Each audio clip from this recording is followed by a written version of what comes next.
Hello ladies and gents, another video brought to you by Ants Hood, and finally, I say again, finally, I'm starting to see some brood in my Acromymex Octospinosus. Did I say that right? Nah, probably not. My leaf cutters anyway. Now all this footage is from last week, because I actually intended to get the video out this weekend, but because of Remembrance Weekend and I was parading and I completely didn't have time to do it, I've kind of put it out now, so sorry for there was no video at the weekend, but I hope you enjoyed this one. Just have a quick look to see how they're getting on. As you can see, the fungus garden's looking really good. They've separated the older stuff off with the newer stuff, but I need to pick that off and move it into the centre, to be honest, but I don't do that until, well, today, so a week after this was filmed. Now, as you can see from here, if you notice some of the workers have got a white powder on it, I can only surmise that is from actually the fungus that is grown on in the fungus garden, obviously, because they don't all have it. It's not a normal colour trait, and sometimes only covering half their body. So I'm inclined to think that they've been rubbing themselves against the fungus. Why are they doing this? I don't know. Maybe they're just brushing past it as they're walking, but it generally seems to be quite consistent across the back. So I'm not sure what's going on. But look there. That is the first bit of brood that I have ever seen with this colony since I first got them. Now, people have been telling me to get flashlights, look down, have a look into the chambers, because it's normally deep in there. And I've been doing that, and I ain't seen nothing. And I really started to get concerned. But luckily enough for me, as you can see there, and today I can see a lot more of them as well. There is brood now, so that panic of them not growing is not founded, as it were. The fungus is still doing great, as you can see here. That's not an issue, but I just didn't see any brood. And like I said, I started to get a bit worried. You can actually see them moving a big piece of the brood around in a second. Look, there it is. That's so cool. But anyway, back to what I was actually going to say, which was this setup has made it incredibly easy. We all know that leaf cutters are notoriously difficult to look after, getting the climate right and stuff like that. I literally have not worried about anything with these guys. I just feed them leaves, I make sure that it's watered maybe once a week to keep humidity up, and I make sure the ambient temperature of the room is hot enough for them, and then I've just left them to it. It has taken me very little care, just leaves. They don't take any protein, you don't feed them any carbohydrates, literally put leaves in there and they are self-sufficient, which is great. But since I've done this, the leaves that I got these from, like the trees and stuff, have started to go brown. So I'm starting to panic a little bit. Panic's not the right word. Starting to worry a little bit where I'm actually going to get the leaves from at the moment. But I've still got the Japanese privet out front, still got the brambles, and I think there's some elder around the corner in someone's front garden, which I am going to steal. And I must admit, if you see here where the arrow's pointing, this is a little holder where I can slot the leaves in, and I absolutely love it because it keeps it kind of neat and stops it just flopping all over the place, because it is quite a confined space. Great idea from Akushi there, so kudo points to you. Now, I do love getting these close-up shots, but this setup and the nature of the fungus garden does make it very difficult for me to do this. But I've got a new phone that has just arrived yesterday, and even though I ordered them at the start of the month, as my Patreons know, because I let them know what I spend the money on, I've got some new lenses coming for my new phone, so hopefully I should start getting some better images of the ants and things like that. But I wanted to take a picture here to show you how polymorphic the ants really are, because you've got these tiny ones which you'd think they do generally tend to the fungus garden, but I've also seen them cutting as well, and if you do put your tweezers near them, for example, they are extremely aggressive. In fact, all of them are extremely aggressive. They literally just clamp onto anything, and they do have strong jaws, and they refuse to let go. They are very protective of the, I was going to say the nest, but let's say the fungus.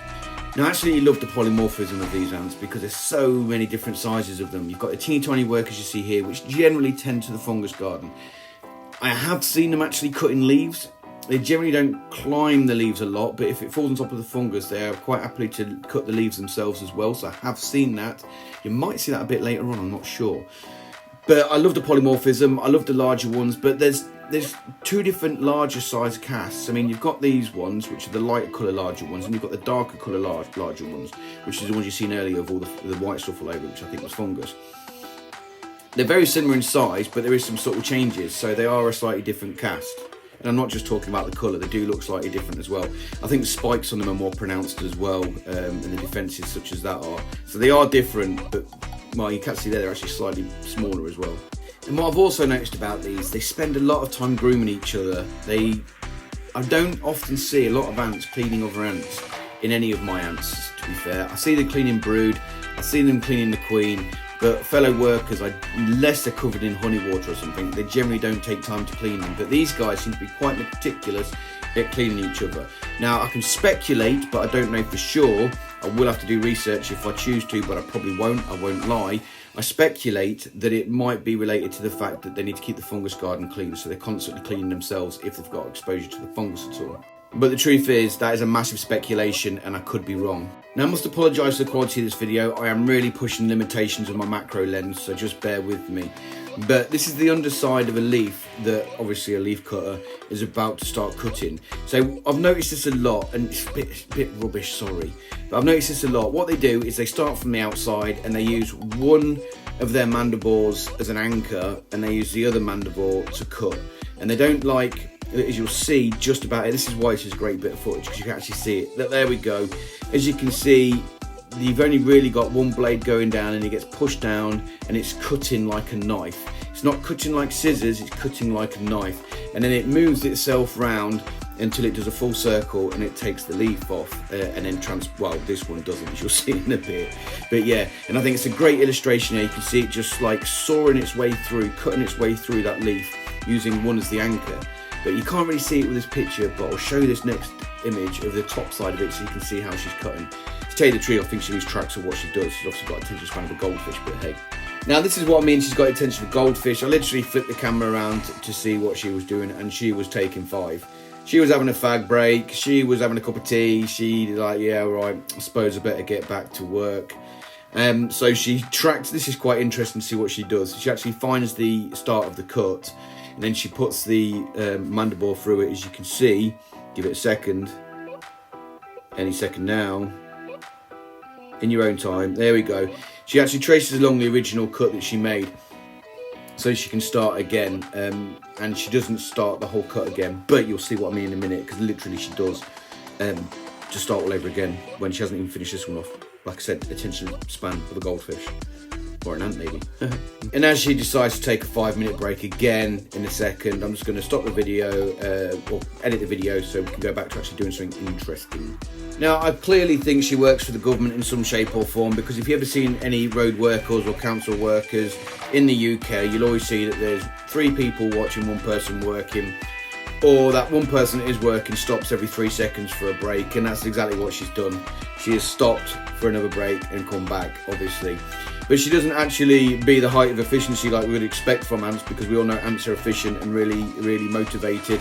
No, she decides that I'm going to start a cut like literally a millimetre away from my old cut and start cutting a crescent all over again. I'm not even joking. Look, I'll fast forward it so you can see better. You can actually see a lot better how I was talking about before, how she uses one mandible to anchor and the other one to cut through the leaf. And this is the crescent moon thing I was talking about, how she cut that little shape out. And she actually completely cuts it almost completely free with a bit of effort it could have gone. Then she picks up the old track of the old leaf and then cuts that right the way to the end as well. So yeah, super efficiency, these guys. But here's the funny thing to come up as well. She literally put all that effort into cutting this leaf. As you can see here, she just takes it off. She's really proud as punch, takes it and then just dumps it down there, and that is where it stays. They never use it, I'm sure. But anyway, when they're not wasting their time, once they've cut the leaves, I see this a lot as well, the workers, of all sizes to be honest, spend a considerable amount of time that seem to be cleaning the leaves. Yet again, I think that might be to make sure it's nice and clean and fresh when they put it on fungus. I'm not entirely sure, but this is a process that all of them seem to do as well. Not just the big ones, as you can see here, the smaller ones. Yes, I do apologise for the limitations of my macro lens, but I am getting some good ones hopefully coming soon. And as you can probably tell, I'm actually quite looking forward to getting my new lenses because I keep talking about them. I will shut up soon. I think I probably mentioned one of the 3 times this video, but cheers Patreons, it's you guys that make it possible for me to buy them, because they're nearly £200 actually, £170 I think they cost. Once she's quite happy with herself that it's nice and clean, she then takes this to the fungus garden and into one of the deeper chambers. Then it will be processed down, mulched down into like a black substance is the best way to describe it. You can actually see it on the fungus if you get your eye in. I can't get a decent macro lens picture at the moment, but hopefully with the new lenses I will. You'll see the black substance, and then they just like, that's how they mould and shape the fungus gardens. Then they like excrete it, put it onto the fungus grows on it, and that's how they grow it. Pretty interesting process. So I hope you enjoyed this little update on my leaf cutter ants. I hope to do many more going forward now they've actually started developing some brood. But anyway, I need to say a big, huge, massive thanks to all my Patreon supporters, because you guys help massively with my videos. So Adam W, Adrian, Antantics, Anton the Rock, Antimatter, David D, Jason W, who's a new supporter, Kevin R, Paul A, Pavance, PJ Grant and Wakushi. Thank you very much for your help, guys. And if you guys are interested in becoming a Patreon, I'll put a link in the description below. Don't forget to hit like and subscribe. And if you want to make a suggestion for the next video, put it in the description. But that's it for me today then, guys. I hope you enjoyed this video, and I'll see you in my next one. Bye-bye for now.